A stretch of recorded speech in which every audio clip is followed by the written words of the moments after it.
سلام، به کانال کامپیوت خوش اومدید.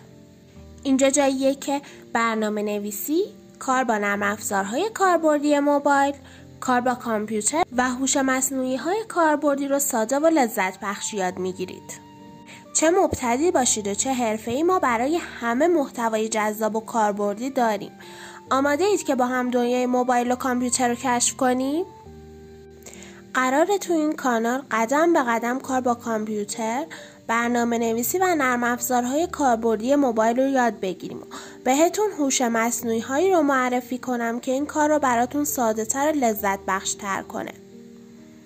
ما در این کانال به پروژه های کاربردی مثل ساخت وبسایت، هوش مصنوعی و چیزهای کاربردی دیگه میپردازیم. اگه تو هر کدوم از این قسمت ها همراه ما باشید میتونید به درآمد فوق‌العاده‌ای دست پیدا کنید.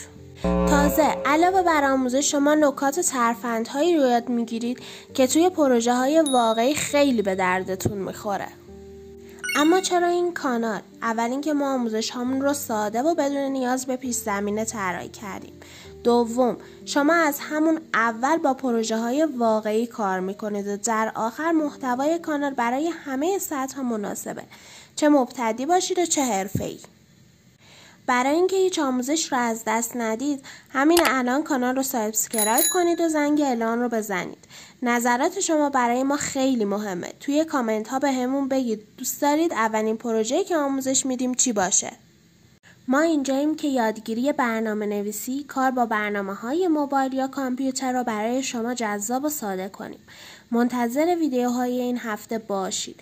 قراره اولین پروژه خودمون رو شروع کنیم. تا ویدیوهای بعدی خلاق بمونید و همیشه در حال یادگیری باشید.